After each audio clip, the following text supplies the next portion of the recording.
அனைவருக்கும் வணக்கம். இன்னைக்கு நம்ம என்ன பார்க்க போறோம்டா, நம்ம நாம் தமிழர் கட்சி உறவுகள், அண்ணன், அக்காமார்கள் ரொம்ப சிறப்பான தரமான சம்பவம் பண்ணியிருக்காங்க. அது என்னன்னு பார்ப்போம், வாங்க பார்க்கலாம்.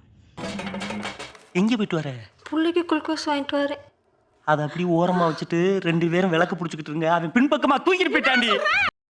அப்படி என்ன மிகப்பெரிய சம்பவம் பண்ணியிருக்காங்கன்னு பார்த்தோம்டா, கன்னியாகுமரி மாவட்டத்தில் குளச்சல் தொகுதியில் நம்ம நாம் தமிழர் கட்சி சார்பாக சட்டமன்ற வேட்பாளராக இருப்பாங்க தான் ஹான்சி சோபா ராணி அவர்கள். அந்த அக்காவுக்கும் மிகப்பெரிய நம்ம நன்றி சொல்லிக்கிடுவோம். இந்த ஆர்ப்பாட்டத்தை முன்னெடுத்து நடத்தி வெற்றியும் பெற்றிருக்காங்க.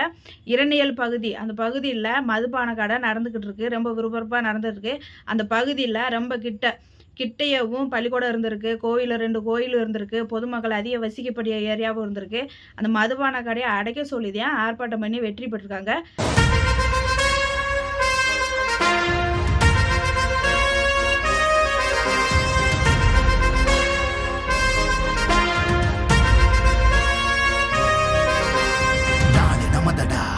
நாடு நமதடா, நாம் தமிழர் என்று வானம் அதிர முழங்கடா. பூமி நமதடா, சாமி நமதடா, புரட்சி மலர அடிமை விலங்கை அடித்து உடைங்கடா. நாடு நமதடா, நாடு நமதடா, நாம் தமிழர் என்று வானம் அதிர முழங்கடா.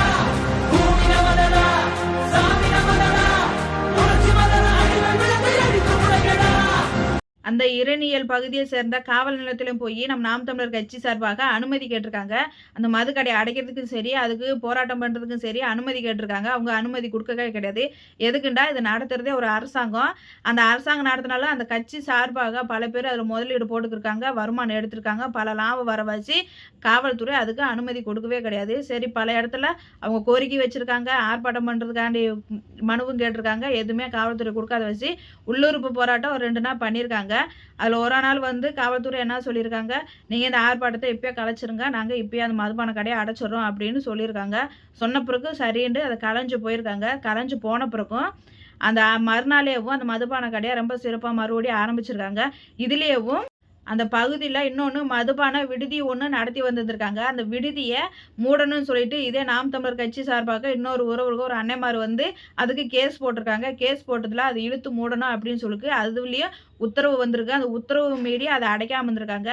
இது எல்லாம் தெரிஞ்சுக்கிட்டு நாம் தமிழர் கட்சி அந்த உறவு, அந்த அக்காமார்கள் இவங்க விட்டால் இப்படியே நீடிச்சுக்கே போவாங்க. அது மேல்முறையீடு அவங்க அதை நாங்கள் திறக்கிறதுக்கான ஒரு வழிமுறை பண்ணுறதுக்கு அதை அப்படியே நிப்பாட்டி வச்சுருந்துருக்காங்க.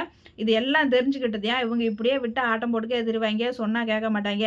நம்ம நாம் தமிழர் கட்சி இப்போ உறவுகளை பற்றி தான் தெரியுமில்ல, பொறுக்கிற வரைக்கும் பொறுப்பாங்க. பொறுமை மீறிச்சுன்னா களத்தில் இறங்குற வேண்டியதான். அந்த மாதிரி தான் களத்தில் இறங்கி காவல்துறை யாரும் அவங்க கை வைக்கும் கிடையாது, அடிக்கும் கிடையாது. போராட்டத்தை ஆரம்பித்து அந்த மது கடையை மூடுறதுக்கான ஒரு வேலையை தான் பார்த்துருக்காங்க. காவல்துறை அவங்க வேலையை சரியாக பார்த்துருக்காங்க.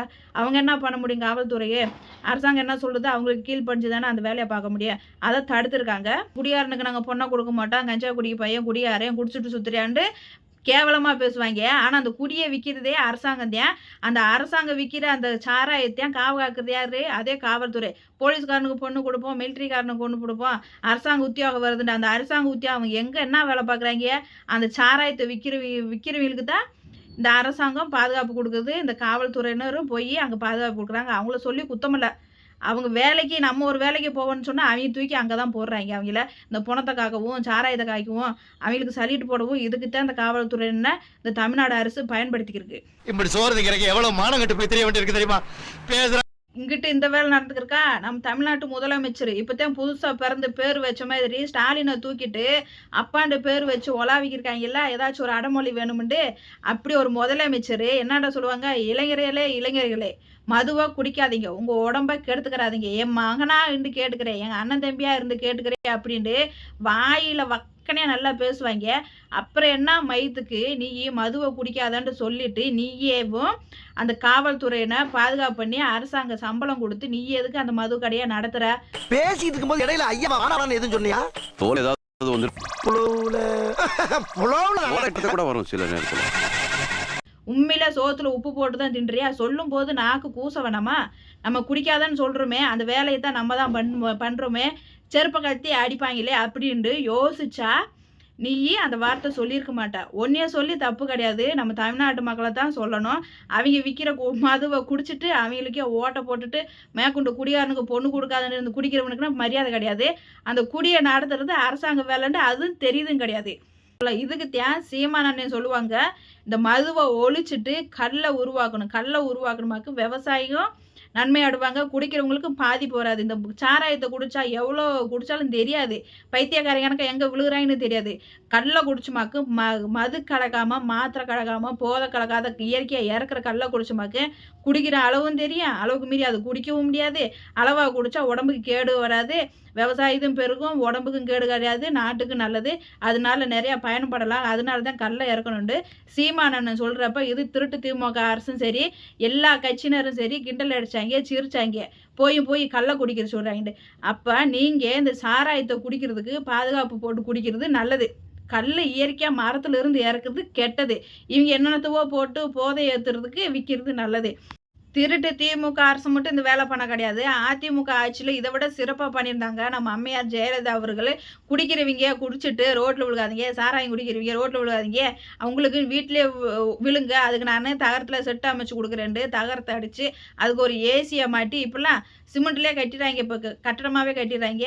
ஏசியை மாட்டி குடிக்கிறவனுக்கு ஏசி, குடிக்கிற அந்த சாராய பாட்டத்துக்கு பிரித்து 2 குழுன்னு குடிக்கின்ற மாதிரி குடிச்சு நாசமாக கெட்டு போகிறதெல்லாம் நமக்கு தெரியாது. அவங்களுக்கு தேவை காசு, பணம், துட்டு. இந்த 2 வச்சு தான் இந்த 2 ஆட்சியும் இந்த சனி இல்லைண்டா அந்த சனியே, அந்த சனியில் இல்லை சனியை மாற்றி வந்து தமிழ்நாட்டில் கெடுத்து குட்டி சவராகிறது தான் மிச்சம். ஒரு வளத்தை அவங்க பண்ண கிடையாது. விவசாயம் நம்மளாம் உருவாக்குறத, விவசாய நிலத்தை பிடுங்குறது, விவசாயத்தை அழிக்கிறது, அது முன்னெடுத்து நடத்துறதும் கிடையாது. குடிக்கிற வேலை மட்டும் ஊருக்கு தெருவுக்கு ரொம்ப சிறப்பாக பண்ணு. மதுக்கு அடிமாக்குறது, சாதி பெருமையை பேச வைக்கிறது, இந்து முஸ்லீமு கிறிஸ்டின்னு இப்படி மத பெருமையை வச்சுதேன் இந்த 2 கட்சியும் ஆட்சி ஆண்டு தமிழ்நாட்டு மக்களை முட்டாளாக்கி, என்ன சாதி பேரை சொன்னால் இவங்க ஜெயஜெயண்டுவாங்க, மதத்தை சொன்னால் ஜெயஜெயண்டுவாங்க. இது மதுவை வாங்கி கொடுத்துட்டா குடிச்சிட்டு உள்ளே இறக்கிட்டு ஓட்ட போட வச்சு ரொம்ப தெளிவாக இருப்பாங்க. அதனால தான் நம்ம என்ன ஆர்ப்பாட்டம் பண்ணாலும் என்ன கத்தி உருண்டாலும் அவங்க கண்டுக்கவே மாட்டாங்க. தேர்தல் நேரத்தில் மட்டும் கொடை பிடிச்சி வந்துடுவாங்க. நம்ம ஊர் மக்கள் 100 200 கொடுத்தாத்தான் சத்தியம் வாங்கிறாங்களே. சத்தியம் வாங்கினோடனே ஓட்டு ரொம்ப நியாயமாக இருக்கிறவங்க. பொண்டாட்டி பேச்சை கேட்க மாட்டாங்க, அப்பயாத பேச்சை கேட்க மாட்டாங்க. பொண்டாட்டி தாலியை ஊற்றி கொடுத்துருப்பா போடின்னு போயிடுவாங்க. இவங்க 100 200 கொடுத்தோடனே சத்தியம் வாங்கிடுவோடனே ஓட்டை தூக்கி அவங்கள போட்டுட்டா நம்மளை தூக்கி ரோட்டில் தான் போடுவாங்க. இந்த மாதிரி தான் வேலை பார்ப்பாங்க.